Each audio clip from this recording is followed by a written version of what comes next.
Bien évidemment, je n'ai pas de lien d'intérêt à déclarer. Et c'est un monsieur âgé de 31 ans qui est admis pour un OAP. Comme antécédent, il est hypertendu sous amlodipine depuis l'âge de 22 ans et il présente une dyspnée de Best à 2 de la NYHA. À l'examen, il n'y avait pas de morphotype particulier. Sa pression artérielle est de 180 sur 100 mm de mercure, elle était symétrique. À l'auscultation cardiaque, on retrouve un souffle diastolique au foyer aortique d'intensité 4/6, des râles crépitants de champ pulmonaire et ses poufs fémoraux étaient faibles. À l'ECG, il y avait un rythme régulier sinusal, une HVG électrique type surcharge systolique et la radiographie du thorax a montré un élargissement du médiastin antérieur avec des signes de surcharge pulmonaire. Voici son échographie transthoracique qui montre, comme vous le voyez, un VG qui est dilaté, hypertrophié, avec une dilatation anévrismale de l'aorte initiale qui fait 59 mm de diamètre. Le diamètre télédiastolique du VG est à 60 mm. Et quand on applique le Doppler couleur, on voit une insuffisance aortique qui est quand même assez significative. En coupe parasternale petit axe, on voit une aorte qui est bicuspide. Et en coupe apicale 4 cavités, on voit un VG qui est dilaté avec une dysfonction systolique du VG. L'effet fait 30-35%.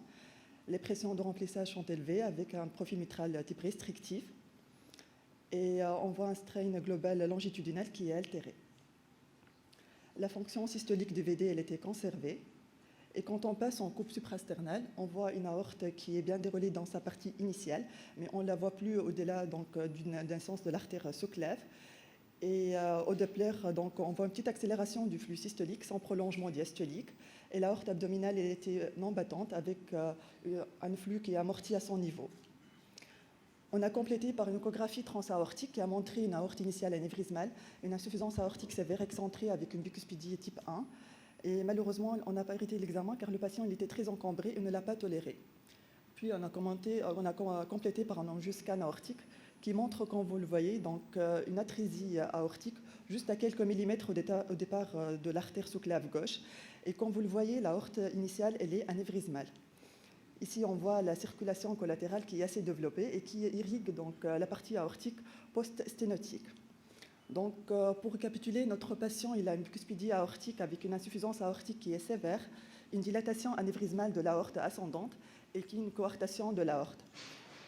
La bicuspidie aortique, c'est la plus fréquente des cardiopathies congénitales, elle représente 0,5 à 1% de la population. La coarctation de l'aorte, elle est plus rare, elle touche 3 sur 10 000 nouveau-nés. Il faut savoir que 7% des patients ayant une bicuspidie ont une coarctation concomitante et que l'association bicuspidie, coarctation et dilatation de l'aorte elle est encore plus rare et ça rentre dans le cadre d'une aortopathie, en rapport avec des mutations génétiques ou bien des associations syndromiques comme le syndrome de Kabuki qui associe des malformations faciales, un retard mental et des malformations cardiaques associant cette association bicuspidie, coarctation et dilatation de l'aorte. L'échographie transthoracique est l'examen de première intention. Nous insistons sur l'importance d'une analyse échographique systématique dans le diagnostic des anomalies structurelles aortiques. Et le gradient Doppler, il est de diagnostic de coarctation, mais peut être absent en cas d'importance, collatéralité ou bien d'atrésie aortique, comme dans notre cas. Et il reflète la confluence aortique et non pas la sévérité de la coarctation, de l'intérêt d'une imagerie multimodale. Nous insistons aussi sur l'importance de rechercher une HTA secondaire, c'est le sujet jeune. Et il faut savoir que la prise en charge thérapeutique reste un challenge, vu que c'est une chirurgie lourde qui associe plusieurs lésions, qui nécessite au moins 2 voies d'abord qui sont différentes. Et pour notre patient, il a été mis sur une quadrithérapie antihypertensive avec des règles hygiéno-diététiques, puis elle a été présentée dans un staff médico-chirurgical. L'indication, c'était un traitement interventionné de la coarctation dans un premier temps, puis une chirurgie de Bentall dans un deuxième temps. Pour les messages clés à retenir, nous insistons sur l'importance d'une exploration échographique de l'aorte dans sa totalité. Il ne faut pas s'arrêter sur une lésion. Parfois, les lésions sont multiples ou bien associées. Et que l'association bicuspidie, coarctation et dilatation de l'aorte, elle est rare, mais elle existe.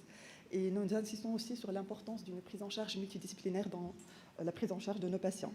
Et je vous remercie pour votre attention.